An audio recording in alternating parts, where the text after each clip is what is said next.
Ao contrário de Éfeso, a igreja em Tiatira fizera-se conhecida pelo amor.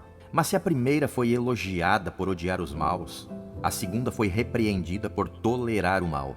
Àquela faltava amor, a esta o amor até sobejava, mas nenhum dos dois amores era perfeito. O amor de Éfeso já não amava mais como antes. O amor de Tiatira amava mais do que antes, mas ainda não era capaz de repulsar o mal. Sim, Tiatira era amorosa. No entanto, fez-se digna de reprovação ao mostrar-se indulgente, com uma profetisa que, à semelhança da mulher de Acabe, vinha induzindo os santos ao adultério e à idolatria. O espírito de Jezabel continua a rondar o rebanho do Senhor. Vigilância e oração. Nem tudo que parece espiritual vem do Espírito de Deus. Aqui quem vos fala é o evangelista Danilo Zang, e mais uma vez nós estamos aqui para compartilhar com você uma mensagem de edificação, uma reflexão, enfim, uma curiosidade à luz da Bíblia. Hoje nós estaremos dando continuidade à nossa série As 7 Cartas às 7 Igrejas da Ásia. E no episódio de hoje nós estaremos falando sobre Tiatira, a igreja tolerante. Mas antes, quero convidar a você que ainda não é inscrito em nosso canal a se inscrever-se, a ativar o sininho das notificações, a compartilhar nossos vídeos e não esqueça de deixar o seu like, que é muito importante para nós. Vamos à mensagem de hoje. Convido você a ler comigo Apocalipse capítulo 2, versículos 18 a 25. E ao anjo da igreja de Tiatira escreve: Isto diz o Filho de Deus, que tem os olhos como chama de fogo e os pés semelhantes ao latão reluzente. Eu conheço as tuas obras e o teu amor e o teu serviço e a tua fé e a tua paciência, e que as tuas últimas obras são mais do que as primeiras. Mas tenho contra ti o tolerares que Jezabel, mulher que se diz profetiza, ensine e engane os meus servos para que se prostituam e comam dos sacrifícios da idolatria. E dei-lhe tempo para que se arrependesse da sua prostituição, e não se arrependeu. Eis que a porei numa cama, e sobre os que adulteram com ela virá grande tribulação, se não se arrependerem de suas obras. E ferirei de morte a seus filhos, e todas as igrejas saberão que eu sou aquele que sonda as mentes e os corações, e darei a cada um de vós segundo as vossas obras. Mas eu vos digo a vós e aos restantes que estão em Tiatira, a todos quantos não têm esta doutrina e não conheceram, como dizem, as profundezas de Satanás, que outra carga vos não porei. Mas o que tendes, retende-o até que eu venha. A igreja em Tiatira.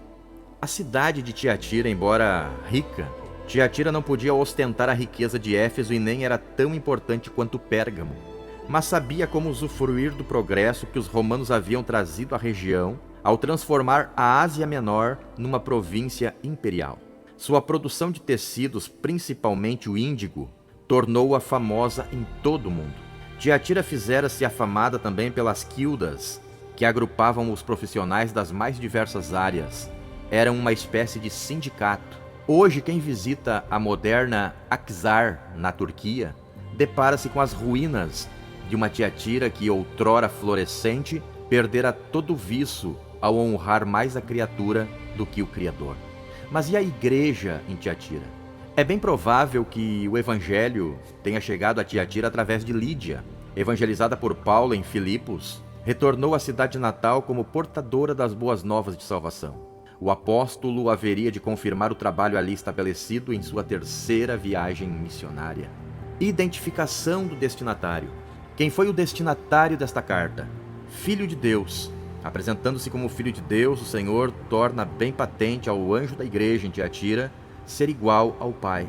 E implicitamente declara-se o cabeça da igreja.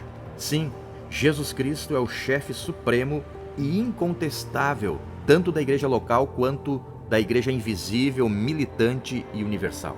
Portanto, peregrinemos de acordo com a sua vontade.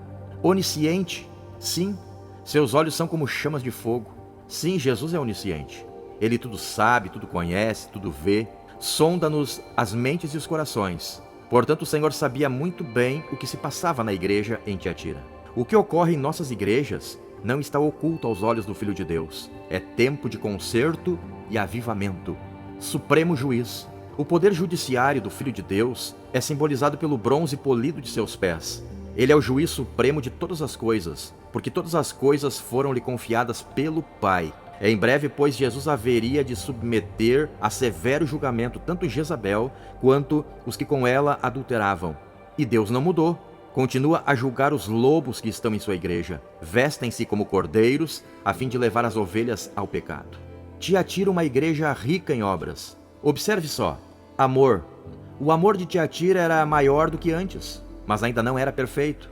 Sua imperfeição não estava em amar os maus, residia em aquecer o mal. O amor que tolera o erro ainda desconhece o que é certo. Deus ama o pecador, mas odeia o pecado de Jezabel e a abominação dos que com ela fizeram-se repugnante aos seus olhos. Serviço. Obreira incansável, Tiatira vinha notabilizando-se no serviço a Cristo em favor dos santos.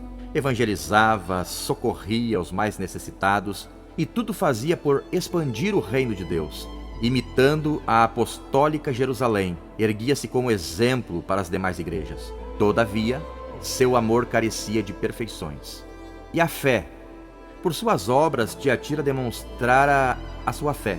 Uma fé, aliás, que não se limitava a um mero assentimento intelectual. Sua confiança em Deus era bem fundamentada. Tinha forças não somente para realizar o impossível, mas para mostrar uma perseverança que ousava além dos limites humanos. E a paciência? A paciência é a virtude que nos capacita a suportar o insuportável. Sabemos que, juntamente com a luta, o Senhor vem com o escape sempre oportuno. É por isso que o anjo de Tiatira mantinha-se perseverante e calmo. E a abundância em obras? O anjo da igreja em Tiatira jamais se mostrou remisso, trabalhando e esforçando-se cada vez mais. Foi elogiado por Cristo por serem as suas últimas obras mais abundantes do que as primeiras. Se as primeiras eram boas, as últimas tinham a marca da excelência. Mas e a Jezabel? A Jezabel de Tiatira, idólatra e adúltera, assim era a mulher de Acabe conhecida entre as tribos hebreias. Por causa de sua reputação, ela serviu para nomear a profetisa que em Tiatira induzia os homens ao adultério, à apostasia. E curiosamente, Jezabel em hebraico significa casta, mas em nada diferia ela de uma rameira. Mas e o ministério de Jezabel? Jezabel apareceu em Tiatira com uma nova doutrina, que em essência era a velha mentira do diabo. Apresentou um ensino novo, uma unção nova e quem sabe até um método novo de crescimento da igreja. Nos bastidores era tudo isso conhecido como as profundezas de Satanás. O que parecia uma nova revelação era na verdade o engano antigo e caduco que levou nossos pais à ruína. Além de profetizar, Jezabel ascendera à categoria de mestra na igreja. Profetizando e ensinando, seduzia a todos com a sua doutrina. Como lhe fora possível tamanha ascensão sobre o ministério? Não havendo ninguém que lhe barrasse os passos, ela transtornou todo o redil e comprometeu a ortodoxia e a pureza da igreja. Mas preste atenção, em sua misericórdia, Deus concedeu um tempo de arrependimento a Jezabel e aos que com ela pecaram. Buscaram eles o favor do Senhor? Não temos o desfecho dessa história. Apesar de estarmos em plena era da graça, o Deus do Antigo Testamento não mudou. Ele puniu a Acã, não deixou impune Ananias e Safira. Busquemos, pois, no Deus de amor, a perfeição de nosso amor. Não basta amar mais do que antes, é urgente amar como nunca, perfeita e integrante. O perfeito e íntegro amor, embora suporte os maus, não pode tolerar o mal. Apesar de amar o pecador, não pode indultar o pecado. Se você acompanhou o vídeo até aqui, se você gostou desta mensagem, compartilhe. Compartilhe com seus conhecidos, com familiares, com amigos, para que esta mensagem possa ir mais longe e o nome do Senhor ser glorificado. Aguardo você em nosso próximo episódio e que Deus em Cristo abençoe grandemente a tua vida.